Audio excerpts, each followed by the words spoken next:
Well, hello everyone and Happy New Year and welcome to our Q&A, our live Q&A. Let me just start off with a quick overview of where I see things at the moment. Obviously, it's been a very eventful last few days, but in terms of the market reaction, which I think is quite interesting, there's been a very clear focus on what's going to happen once Biden becomes president. And by that, I mean, we're talking about the reflation trade, which is what strategists call the increase in asset prices to do with his policies as president.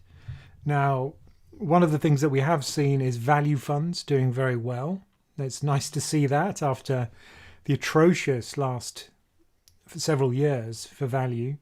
We've also seen small caps doing very well. We've seen some clean energy funds doing very well because remember, one of Biden's policies is to invest in green infrastructure, and I guess clean energy is going to be part of that. And generally equities have rallied. Now, that, on the face of it, that looks irrational, but really I don't think it is.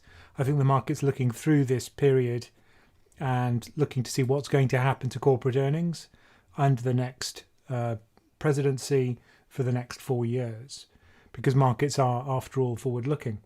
So I don't think there's going to be necessarily much more fallout unless there's another development which is significantly worse, but it's hard to see how that, well, I shouldn't preempt that, but at the moment at least it seems as if markets can look through this risky period. But to get back to the questions, if you are a member, so if you are one of our supporters on YouTube, then I'll see your icon by your name. So there should be a little PensionCraft crown next to your name, and I will try and answer your question. And we've got a little system worked out where what am I talking about? Where Laura will shout member. So if you hear that, it means that a member has asked a question, and I'll try and come to that first. So that would be great if you could do that. Oh, and I see Archie is there. Great, nice to see you, Archie. So hello everyone, and particularly the people who often dial into these things. Rushar, hello. Siramis, great to see you. And Richard Scott is in a frosty Yorkshire. I'm sorry about that. It's pretty frosty here as well. In Amersham, Happy New Year. Trading 2 and 2 are introducing a 0.7% deposit fee. Does this make you trust how they fund themselves anymore? Well, yeah, I mean, that is pretty shocking. I didn't know about that. That is pretty surprising. I guess they've got to become self-sufficient. They've got to generate revenue. So it's not all that surprising. It was hard to see how they were making much money relying on just CFDs and gambling products. So I guess this is how they're going to do it. I think a more reasonable way to do it would just be to charge for an ISA. You know, if you have an ISA account, you should pay for it, maybe a flat fee like Interactive Investor. And that'll put them, I think, on a much more level playing field. And it'll also generate revenue for them, which is above board, which is, I think, the best way to do it. But, you know, they're very popular. They've got, I think, about $1 billion in funds. Literally, it's increased in size tenfold, trading 2 on 2 over the last year or so. So, obviously, they're having some scaling issues, but they've got to become self-funding in the sense that I guess a lot of people haven't gone for the CFD accounts, and that's why they're having to do this. So that is surprising, and I wonder if that'll have an effect on their popularity, because you know, free was the best price of all, wasn't it? Okay, second question. So Rushar says, how long do you think markets can stay that irrational? Looking at the Buffett Indicator shows so much speculation. Yeah, I think it's interesting that depending on the measure you look at, markets are very expensive in the US. But as I've already said on a couple of platforms, if you look across different markets, not all of them are equally expensive. And one of the rallies that we've seen this year has been in value. And that essentially is the sectors and the countries which never really recovered much after the sell-off in March, and that would be the UK, for example. The UK would fall into the value category, and that's rallied pretty hard. It's done very well this year, as have many of the sectors which were left behind. So, I do think that there is still, it's always the case that there's value somewhere. And value is where there's value still, I think. And I think that trade has got much further to go after this 2-century drawdown or whatever it was. So I think there is value out there. I think there is there are pockets of irrationality in markets. The compensation you receive to take credit risk, for example, in the United States is very small. So, for example, if you look at US credit spreads, those are very low. And I think there's very little compensation for taking US corporate credit risk at the moment, largely because of what the Fed's been doing and because there's been this huge risk rally. And given the fact that leverage has increased for US corporates, I think, that's a market which doesn't seem very rational. I think that's potentially got quite a bit of downside as a result. The other market, which I think is obviously the other kind of pocket of expensiveness, would be leveraged loans, because there, people have again issued more leveraged loans and in the US, and there's a lot of leverage in that market, obviously by definition, and the credit quality is very poor, and it's a market that's been growing very rapidly. And there was a huge debt binge in Q3 of last year once credit spreads tightened. And that's made credit spreads quite unattractive. And then the EV market obviously is in very clearly what's a bubble. So Tesla's an example of that. We have a super chat. So let me just go to that. Intelligent Eating says, can you clarify what happens on the Power Hour if you're not giving financial advice, please? Thanks, Adam. Happy belated New Year. Yeah, sure. So effectively, financial advice is when I tell people what to do. So if I tell you to buy a product, if I promote products, or if I say, use this platform, use this product, or if I tell you what to do in any way, that's considered advice. And I never do that. I don't want to do that. My job, as I see it, as a financial educator, is to help you talk through your own ideas about how to invest. I'll talk to you about the risks for a particular investment, if that's what you want to do. I'll look through your portfolio and we can go through it item by item, and we can talk about the risks and the macroeconomic effects of those on those assets, how valuations affect in those assets, or what particular themes would be attractive given the backdrop, the economic backdrop. All of these things are things we can discuss, or perhaps your own attitude to risk, and when it's a good time to buy, when it's a good time to sell, trying to convince you it's a bad idea to sell when markets fall, all that kind of stuff, talking you through your cognitive biases, any of that are the kind of things we address. But most of the time, I almost act like a therapist for investors, because often they have a very good idea. Many of them are very sophisticated investors to start with. Some ultra high net worth clients, for example, not many, but some, but other people who are just starting out. But the people who are sophisticated, often they just want a sounding board, and they want someone who's not trying to sell them something other than that hour. And that's what I provide. I'm the sounding board, and it helps them clarify their own thoughts when they explain them to me. So, that's what we get in the Power Hour. It's not advice, it's education, maybe coaching, but it's kind of general guidance, I'd say, but never product promotion or platform promotion. So that's what you get with the Power Hour. And I find them interesting. Obviously, it's a service I provide, but I always find them interesting because the ideas and the people I talk to are incredibly varied. So yeah, I think it's worthwhile for a lot of people. And I get several people who come back many times, so I assume it is valuable. Okay, so back to the chats.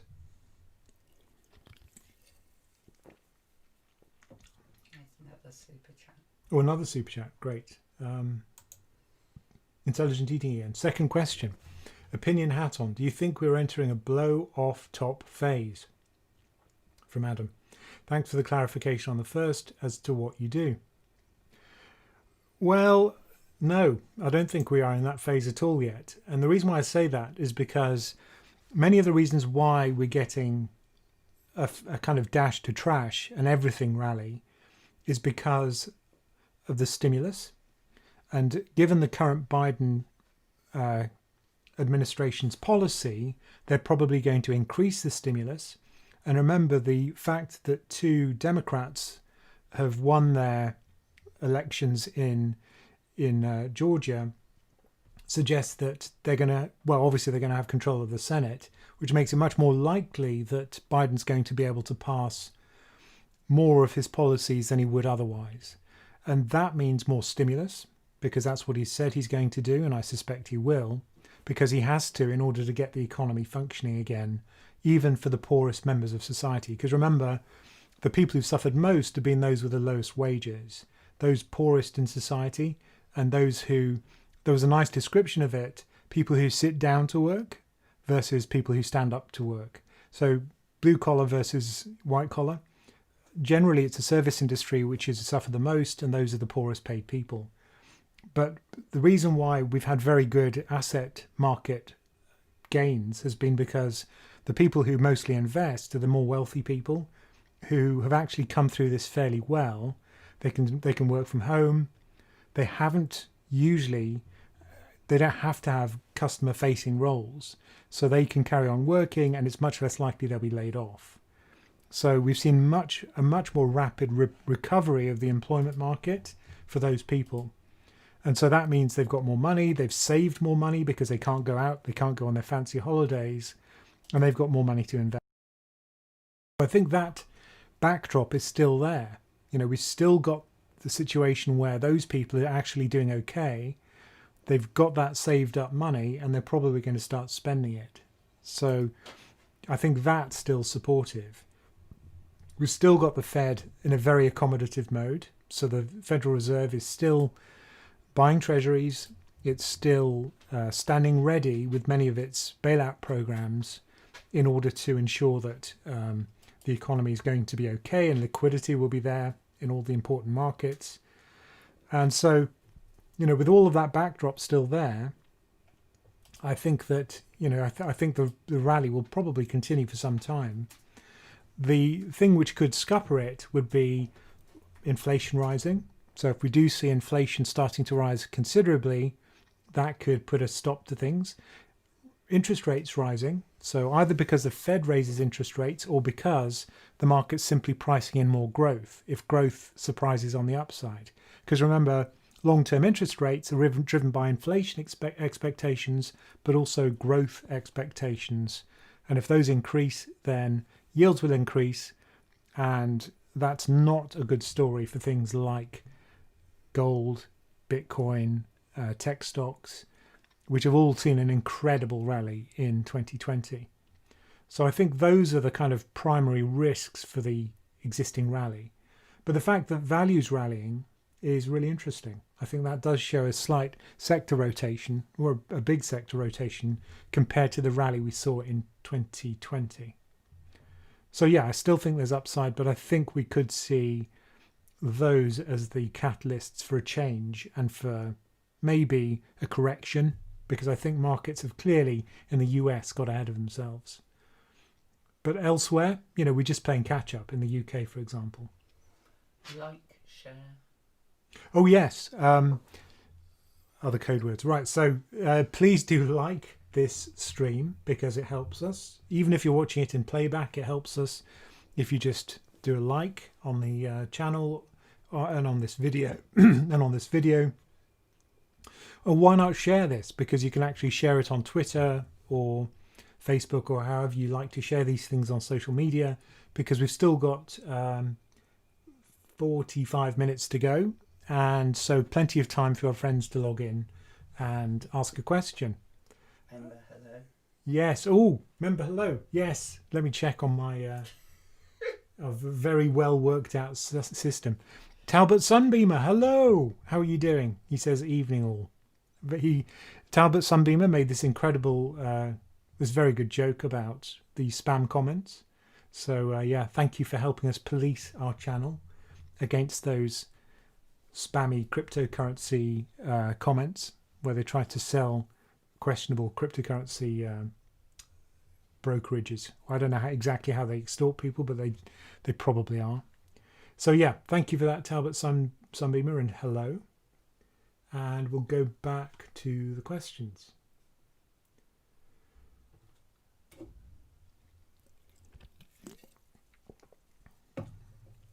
Amjad Qureshi says, hello everyone, hope you're all well. Hi Amjad. Multiform says, in the vid portfolio inspiration, for bond allocation you use UK investment grade and UK short-term investment grade, 0.12 ongoing charges figure. Why not global? Could I replace the two with a Vanguard Global Bond Index Fund hedged accumulation for 0.15% ongoing charges figure?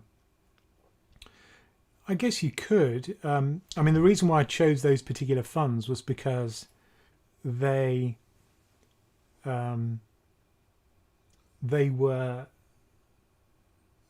simply represented, they were substitutes for the funds which I saw in Vanguard. I could certainly try running that. Probably they would have a low allocation, but I did a lot of work behind the scenes in creating those portfolios. Just in case you haven't seen that video, it's called Portfolio Inspiration. But the idea was that when people first start investing, it's really hard. You've got thousands of funds to choose from, and you never know what it is you're going to start off with. You've got the kind of tyranny of choice. So what I thought was I could take some standard funds like LifeStrategy, but try and copy them so that the returns would be as close as possible to LifeStrategy, just as a kind of starter portfolio. But also things like portfolios made of, which some of the robo funds have, for example, which are just composed of ETFs, which I could very easily use as off-the-shelf portfolios, which you can then tweak. So the result of that was quite interesting, which is you can very, very closely approximate Vanguard LifeStrategy funds with just 3 or 4 funds. And the fee for those funds would only be about half of the fee for the Vanguard funds themselves. What's even more interesting is you can actually approximate LifeStrategy funds even better, not more accurately, but more cheaply with iShares funds. It took more funds to do it, but those could actually replicate LifeStrategy very well for a much lower fee. I think it was 0.12%, whereas it's 0.22% for LifeStrategy. The drawback is you have to rebalance yourself. But the reason why I'm coming onto this multiform is because some of the funds didn't work well. They just simply didn't have returns that were useful in reconstructing the returns of LifeStrategy. So I suspect the reason why I didn't use those was because they didn't work. But I could certainly try. I don't think I tried every single combination of funds, but I could certainly have a go. So if you are a member, just get in touch on Slack and we can take a look at that. And this is something I was thinking of developing further, so I would be interested in doing that. Support a question. Oh, support a question. Right. So, question from Gary. Good evening, dear Mr. Ramin. Can a cryptocurrency ever become an official currency? Because it is very difficult to manage an economy when you can't print money, isn't it? Yeah, I mean, I think the primary problem with a gold standard or with cryptocurrency is that you can't print more of it. So let's imagine you've got a certain amount of goods and services, a certain amount of currency. If everything was static, it wouldn't be a problem. And you wouldn't necessarily have to have inflation. You know, you could have inflation set at 0.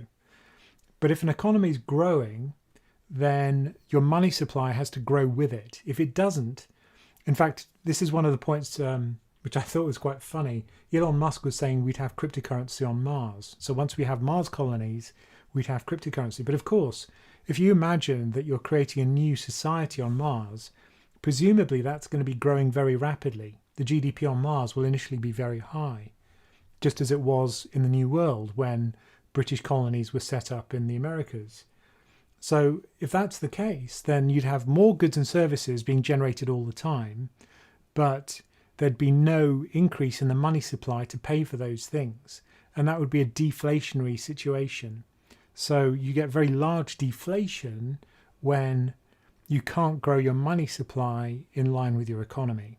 And it was the same problem when we had the gold standard, which is that you don't increase the amount of gold very easily to match the growth of the economy. So that's the fundamental problem with the finite supply. So I think if you did get cryptocurrency as a kind of standard, just imagine what the deflation would be like. So if it's increased by 300%, 500% over the last year, that means that if I want to buy a car in cryptocurrency today, then if I bought it next week, I could buy it for maybe 25% less. So why would I not delay my payment so that I could buy the car with much less cryptocurrency? So we have this spiral of deflation, which is going to be deeply ingrained if we get these asset price increases, if we get the Bitcoin increases in value that we're seeing at the moment. So I think unless you solve that very basic problem, which is the finite supply, which is of course the whole selling point of many cryptocurrencies, then it's not going to be viable as a national currency or even a global currency. So I'm not sure how you'd solve that, but I think as a speculative investment, yeah, that's what it is. It is a speculative investment, but it's certainly not a currency. I think calling cryptocurrency currency is misleading. Okay, I hope that answered your question. And let's move on to... Chuck says, hit the thumbs up. Yeah, that would be great. If you like us and like the stream, that would be great. So we've only got 106 likes, but 265 viewers. So only 1 in 3 roughly have liked this channel. So please do like us. It helps us a lot. Talbot Sunbeamer says, good. Thanks, Ramin. Excellent. Super Numex. What's more likely for the USA? Sharp drawdown or long-term depressed returns? I think it's unlikely we're going to see long-term depressed returns, simply because once we get past this shock of coronavirus, we'll probably go back to where we were before, which is fairly anemic growth. So we had growth of roughly 3.5% for US GDP before the crisis hit. So there's going to be a jump. We've seen that already in GDP, a very big jump after the crash. And then we'll probably get back to slower growth for a while, but eventually it'll come back to where it was before. That's very much what we saw in 1918 when we had the pandemic about a century ago. But I think a long drawn out depressed growth is unlikely. And similarly for the returns, I think that's unlikely that we're going to see very low returns, simply because I think the US is a very innovative economy. It's clearly the global leader in tech at the moment. China's kind of competing with it, obviously, but still isn't quite on a par with it in terms of value-added technology companies. And in terms of having that infrastructure of incredible universities with very smart graduates, combined with easily available capital, and this whole culture of venture capital, which rewards people who are serial entrepreneurs and so on, you know, that combination is incredibly powerful. So I think that's not just going to go away. And all of us are consuming, you know, this whole channel, right? It's on a US platform. My phone here, you know, depends on US technology, Chinese components, but US technology. So almost all aspects of our lives happen on US tech platforms, and that's not going to change in the near future. Europe's just got nothing to compare at the moment, and you know, China still doesn't have something to compare at the moment, so at least not in wide use elsewhere beyond China. So I think it's unlikely we're going to see depressed returns for a long time. And on the upside, remember, we have got a very high personal savings rate. So let me just quickly share that with you, because while I've got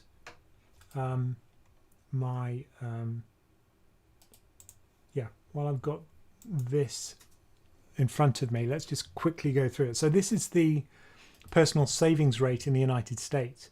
Now notice how it kind of bobs along at around 10%, and then in the 1970s it went up to about 15%, but then it kind of slumped to about 5%.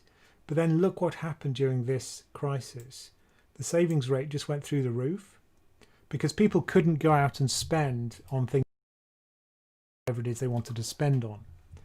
So now they've got this saved up money. Some of it's already gone into the stock market, but that's going to be a positive for household consumption because they've saved money. So people will go out on holidays again, they'll go to restaurants again, and that's going to be a positive for all of the kinds of activity that we saw before the crisis. Once the vaccines start to have an effect and behavior normalizes, which it will.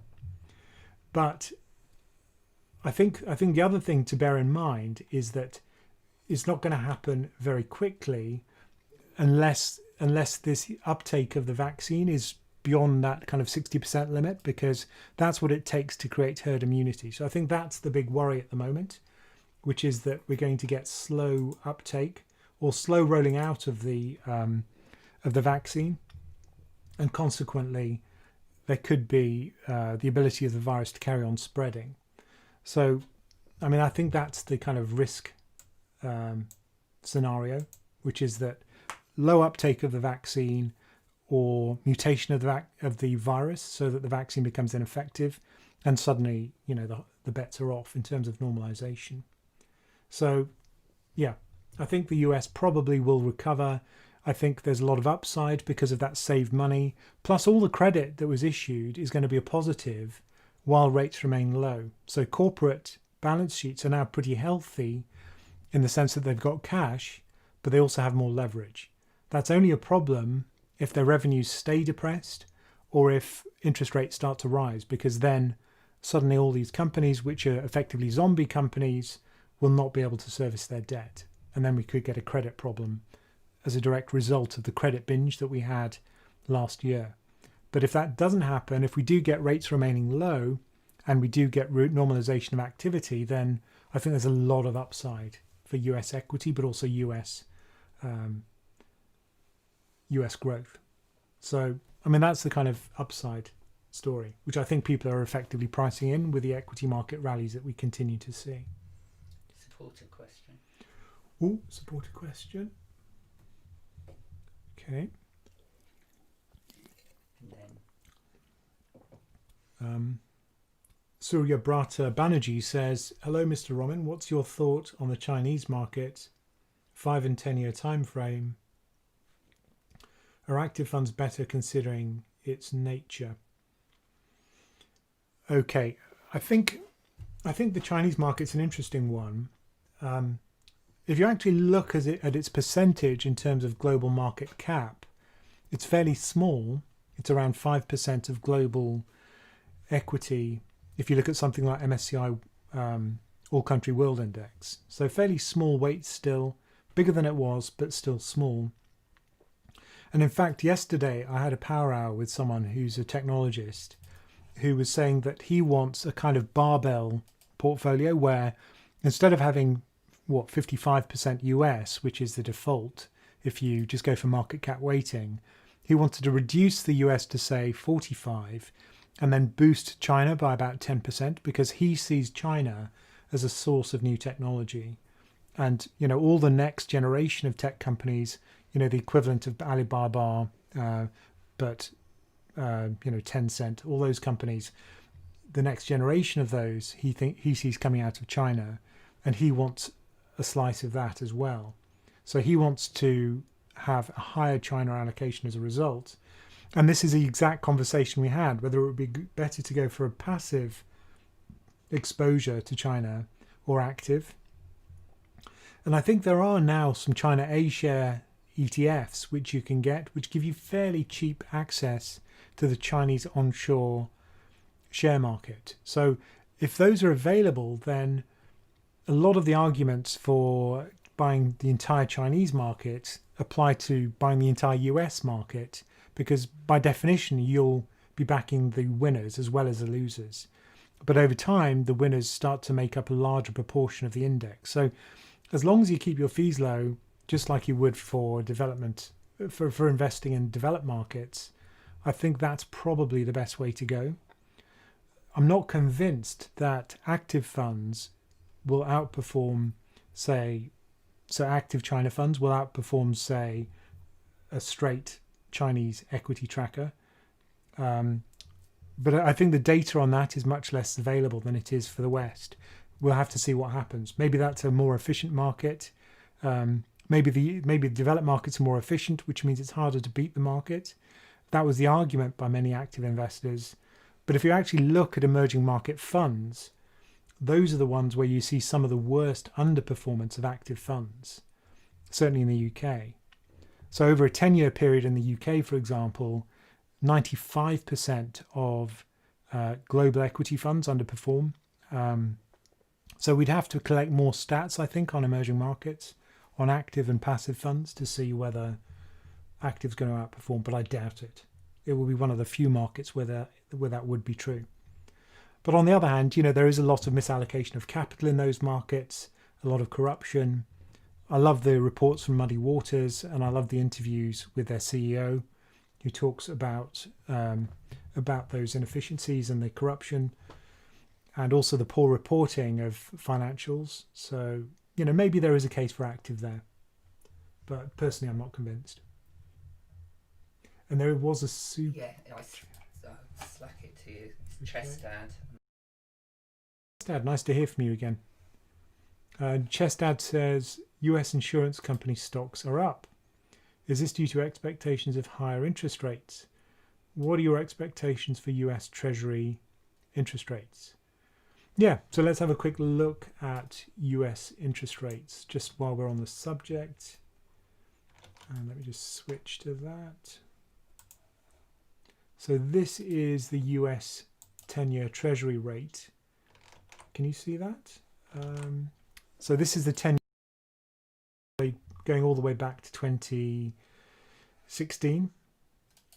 And you can see that recently it's crashed effectively. It's been at ultra low rates and it started to increase recently. So it's just kind of nuzzling up to 1% and it's just gone above 1%. That was the big news. Now, people are treating this like it's a catastrophe, but in fact, if you actually look at the yield, it's not increasing hugely yet. But we also have seen 5-year forward inflation increase as well, and that's market expectations of inflation. So, I mean, potentially, that would be one of the reasons why those insurance companies would be bolstered. You're right. When interest rates are higher, that's good for insurance companies because they can invest their float at a higher interest rate. So for them, it's very important to have these very safe places to park their capital, and that would give them a higher interest rates for their money, which they have to set aside in the case of claims. So yeah, I mean that's one of the benefits, I suppose.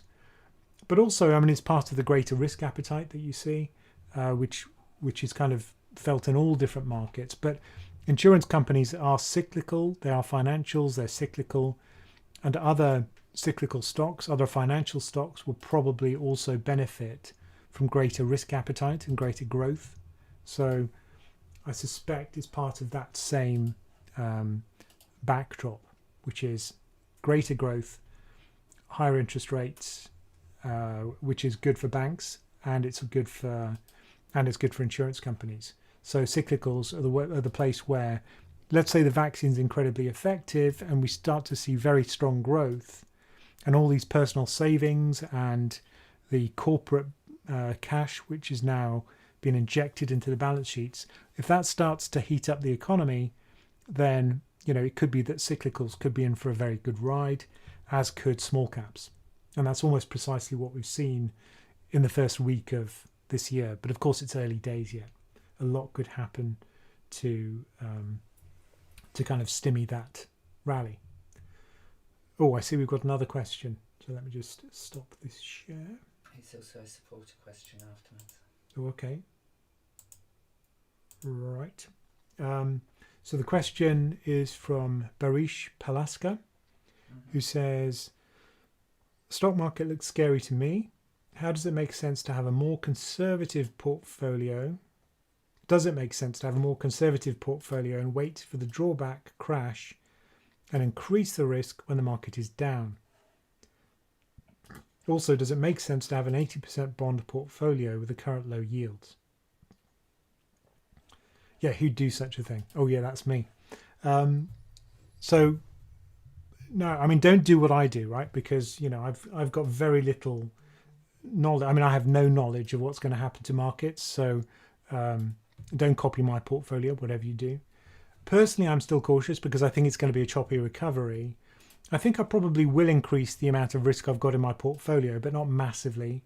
And if I do increase the amount of equity, it'll be to those markets where they're still underpriced. So valuations aren't crazy high. So probably not the US, maybe UK, maybe some of the sectors which have got left behind, which are still fairly depressed. But in terms of being conservative for now and then moving into a higher risk portfolio, that's what I'm doing. Yeah. So does it make sense? It makes sense. But not everybody's like me, which is why I always say don't copy my portfolio. But if you are cautious, then yeah. But generally, trying to time these things is very difficult, and usually we get it wrong. So unless you've got a very good reason to be cautious, which due to my personal life circumstances I did do until quite recently, then you should be optimistic and you should have as large an equity allocation as you can if you're investing, say, for 10 years or more, because that's generally going to give you the best outcome. Okay. It's a super chat. A super chat from Dudo535. I started investing into the S&P 500 every month, but want to start investing into dividend stocks. Any book recommendations on how to choose a stock? Oh, well, I think probably I wouldn't look at books. I'd look at the online courses, which Aswath Damodaran's done, the Dean Evaluation. He's very good. He's got spreadsheets which help you look at intrinsic value, but he also teaches you how to use them, but also how to think about stock valuation in a very rational and ordered way. And you can also play what-if games. What happens if the cost of capital drops? What happens if risk-free rates increase? You can play around with all these things and, more importantly, understand them. So probably I'd go for something like a YouTube video course, which he's done. I think there are 3 videos he's done on valuation. I think he did it for Google, but they're very good. I mean, I just think he's wonderful. So that's probably the best way to do it. But if you do like books, let me show you the book which I use, which really taught me about how to read a balance sheet, which I really love. I don't know if it's going to be available where you are, but this one was really good. So it's called Accounts Demystified. It's by Anthony Rice. But what's really cool about it is he literally builds up a company from scratch. So it's like somebody setting up a tiny company with their own savings, and then gradually they start to generate a revenue, and then you start to see their balance sheet evolve. Initially they've just got their own money, then they get a loan from their mum, and then you see the balance sheet start to increase, and then you look at the cash flows, the money coming into the company, the expenses, and then how you account for these things. It's just a great way to understand how to read a balance sheet, because ultimately, if you are going to do single stock stuff, you better bloody well understand how to read a balance sheet, but also a corporate set of accounts. I never do that, but I do love reading corporate accounts. I'm such a nerd, but it is kind of interesting to look through a company's revenue and its debt and its justification for how it funds itself and how it's competing with other companies in the same space. It just makes really good reading once you get into it. It's kind of like an addiction almost to read these balance sheets. But yeah, I think that's probably the best way to go. Buy a book like Accounts Demystified that really shows you how to read corporate accounts. But it'll take a huge amount of time to do single stock investing, which is why I never do it. I mean, I've got my hands full running PensionCraft with Laura, but I just wouldn't have time to do that single stock stuff for more than, say, a handful of stocks. So that's why I never do it. But good luck with it, is what I'd say. It is interesting. But generally, I invest in indices because it's less time consuming, and probably I'll perform better than I would if I try to do single stock selection. You've got to know your limits, right? Okay, back to the questions.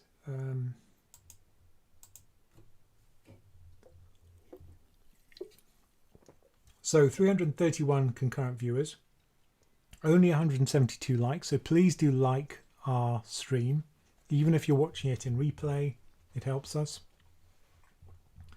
And please share it. So we've still got 20 minutes to go. Share on Twitter or share on Facebook or whatever it is you share on. LinkedIn, perhaps. Yes. And I'll answer some more questions. So Chuck has a question about Alibaba. I read on US exchanges it's a holding company, not direct ownership. Could you expound on that? Also, do you think US will delist Baba? Thank you. Interesting question, because there was a question about delisting Chinese stocks and the fact that decision on some of the stocks had been rolled back this week. And I think there is some confusion about how this executive order is going to pan out. Certainly some stocks have been delisted by the index companies. So that's MSCI, FTSE Russell, S&P. But I expect that's a trend that's going to continue under the new administration, actually, because it's still the case that the US sees its tech dominance under threat from China, justifiably, I think. But I think the way to deal with it is probably not to delist some of these Chinese stocks. But I recently did an interview with Perth Toll, who actually launched these freedom indices, which basically, instead of market cap weighting, weight according to freedom. And her take is that China, because of its lack of freedoms in terms of press freedom, but other freedoms, has a very low weighting in the index, if any at all. So, I mean, if that is a concern, then yeah, I'd probably consider some kind of index like that. But for single stocks, I mean, I don't know anything about Alibaba in particular, so I couldn't tell you more about that. I'm not the person to ask about single stocks, but I can certainly talk about that trend, which is an interesting one. But I suspect that we're going to see more of that rather than less, even though Trump's leaving office. Okay, there's a super chat question, and this is from Vertunus. Good Latin name. A stock price is being supported by narrative economics and the retail investment. My concern is that they're going to cash out at the same time. Yeah, I think there's a kind of narrative finance thing as well, which is that there's always a justification for high valuation. And I think there is a lot of new entrants into this market. There's no question. If you just look at the number of people on Robinhood, but also on other platforms who are new to trading, who've only ever seen a bull market since March, where anything you buy goes up. I think that's going to be a rude awakening at some point when they realize that, yeah, you do get 50% falls in markets, and you've just got to have the discipline not to sell when that happens. So I think there will be a shakeout at some point, yeah. There's always a shakeout eventually. There's always a 50% fall at some point. Nobody knows when it'll happen. The best you can do is plan for it. But I take your point about the two cashing out at the same time. It's just been so long since we had an environment where nobody wanted to invest. It's now the case that everybody's talking about investment. If you can use an app which lets you trade for free, and your hairdresser's talking about buying Tesla stock, then that is a bubbly market, right? So the time when it's most attractive to buy is when nobody else is. And at the moment, everybody is very greedy and not fearful at all. So according to Warren Buffett, that's exactly when you should be fearful. And that's partly why I am also fearful still. because I think valuations are still out of whack. But you know, we have seen an incredible risk rally. I think for most people, you know, this kind of trying to tweak your risk appetite according to valuation probably won't work. You know, it's best to simply choose an allocation you're happy with and stick with it, and just carry on saving as much as you can with an equity allocation that's as large as possible for your investment horizon. You know, that's probably best for most people. But at some point, I think there will be a reckoning. I just don't know when it's going to be. Okay. Question about, yeah, I should get panned for this. Any comments? Any comments regarding Tesla's stock price? Thank you, Ramin.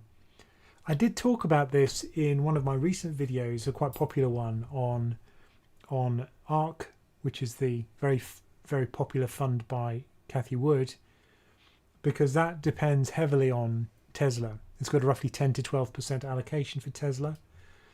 And if you look at Damodaran's valuation of Tesla, what's kind of interesting, let me just share that actually while I'm still, I'll see if I can find the slides. I'll try and talk while I find the slide. But it was actually trading at a valuation which was in line with it being a car company.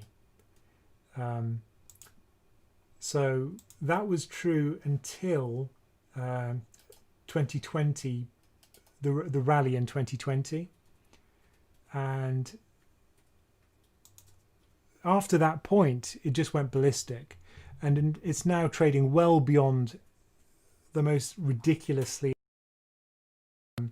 valuation. And can I find it? No, I can't. Let me just see if I can quickly find ARK. So I can just quickly show you this slide. Here we go. So let me just share my screen so you can see this. Yeah, so these are the slides from that video on ARK funds, and here's the stuff about Tesla.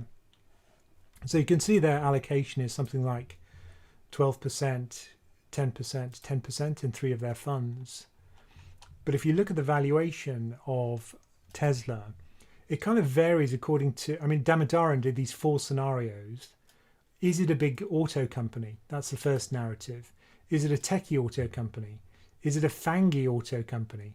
Or is it the best of all possible worlds? So it's got a very low cost of capital, like a big car company. It's got huge margins of above 20%, like a software company. And it's got the revenue of a huge car company. Because remember, tech companies usually have much lower revenue than car companies. So you take all the best ingredients to a very high valuation, and you come up with this valuation, which is 420. Whereas the actual share price, and I think it's still even higher now, is well beyond that. Whereas up to 2020, you can see it was trading pretty much in line with this narrative of just growing into becoming a big auto company, probably the upper band of that. So, you know, something like the revenue of Volkswagen and Toyota. But now it's gone well beyond this kind of best case scenario. So I think 420 is a kind of more reasonable valuation. But, you know, markets are exuberant, interest rates are low, there's huge fiscal stimulus, we've got the vaccine. So there's lots of reasons for optimism, but I think there's a bit too much optimism in this share price. And at some point it will correct. I've got no idea when that's going to be, though, which is of no help to you whatsoever, I'm afraid. So those are my very brief thoughts about Tesla. But, I mean, look at the videos which have been done by Damodaran about that, because I just think he does a great job in explaining it. Super chat. Oh, super chat, right. Put the question. And I have a question, a super chat question from Daniel Britton, who says, would you recommend frontier market investing? Interesting. Okay. Let me just explain what that means first of all. So we've got developed markets, which would be the US, Japan, Europe. Then we have, those are seen as low risk, but you know, they've been doing very well over the last decade. Then we've got emerging markets, which have actually done very well in 2020 and probably will continue to do so. When risk appetite gets even greater, we see countries such as, you know, sub-Saharan Africa or even smaller countries which are even less developed economically. And here we're thinking, so it would be countries like Nigeria, some of the oil producers in the Middle East, some of the smaller countries in Asia. And the idea is that those are the kind of third wave of value, where when risk appetite gets really huge, you've bought emerging markets have already rallied long ago, then you start to see frontier markets rally. So would I be investing in frontier markets? I'd be very cautious, because my concern would be that there'd be a lot of leverage in some of those countries. So for example, we saw Zambia default at the end of last year.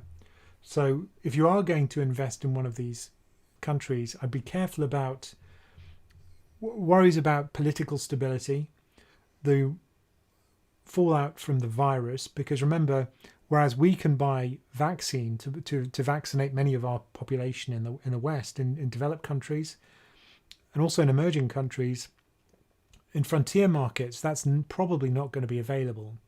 So the combination of not having the vaccine, having the virus run rampant through their population, and weaker growth wouldn't be a great combination at the moment. I think if we do start to see a very big pickup in global growth, if everything surprises on the upside, I'd certainly consider frontier markets. But I think at the moment, I'd be very cautious about that. So on a per country basis, perhaps, but check out the debt dynamics, check out the politics for the country you're interested in, whether it is stable. Those are the concerns I'd have. But at some point, frontier markets I think are really interesting. I used to have some friends at an investment bank I used to work at who were working on frontier markets, and I always found it fascinating when they wrote about it. But at the moment, probably not, I'd say. Second super chat. Oh, another super chat. Here we go. Dudo535 says, thanks for the reply. Until I learn how to read balance sheets, would you recommend to invest all leftover money into the S&P 500? Well, I don't make recommendations. If you don't have a view, then, about a particular country or a particular sector, then just do Jack Bogle. Do what Jack Bogle said, which is just to buy the haystack. Just buy all the equity in the world. You can literally do that with one fund and pay 0.3% management fee with an MSCI All Country World Index tracker or a FTSE Russell All World tracker. It's pretty easy to do now, because if you don't have an opinion about a particular country, then just buy everything. And those have actually done very well, and you won't have to pay very high fees. So S&P 500, remember, is the country that did really well over the previous decade. And the one pattern that we see is that if something's done very well over the previous decade, it's often the case that it doesn't do particularly well in the next decade. And if you don't know who's going to outperform, then just buy everything. So by definition, you'll catch the winners as well as the losers. But the winners will contribute more than the losers will lose, hopefully. Okay, I think that's all of it for the super chats for now. Good. So we have 7 minutes to go. It's not too late to like. So only half of you have liked this. So please do like it. Perhaps I should just pause until more people like it. Do a dog trick. Ted, wake up. Yes.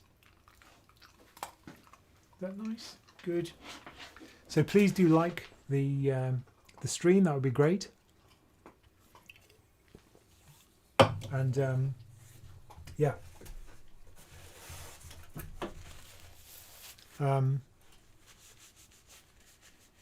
let's go back to the questions.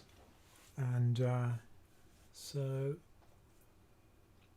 Rushar, hi Ramin, I wanted to ask you what to do if someone has a bigger amount of money from a house sale and wants to invest in stocks. Yeah, I mean, if you have a large amount to invest, then, I mean, it's interesting. I've spoken to quite a few people over the last year or so who've sold a business, and they have a very large amount of cash, and it's really stressing them out because they feel an obligation to invest it because they see markets rallying so much. So you can just invest it in a lump sum, or you could drip feed it into markets. At least if you drip feed it and there is a crash, then you'll end up buying at that lower price, so you'll get a better bargain. So if you do have a large amount to invest, maybe consider drip feeding it if you are worried about a big correction. Otherwise, most of the time it's best to invest it in a lump sum, unless there is about to be a crash, but we never know, right? That's the problem. That's the fundamental problem. So, I mean, we could have a power hour about it if you want, but I mean, it's impossible to say what you should do, and I never do that anyway, right? So, yeah, if you want to invest in stocks, what I would say is keep your fees low and don't concentrate your portfolio too much. Make sure the core of your portfolio is diversified across countries, sectors, currencies, maybe across asset types. Don't just go for the most popular things. Don't put everything into what's rallied over the last year or so. Do try to be a little bit more varied in terms of how you invest. Don't just go for the most popular stuff. But then have satellite investments as well, small investments in things which you think will perform even better.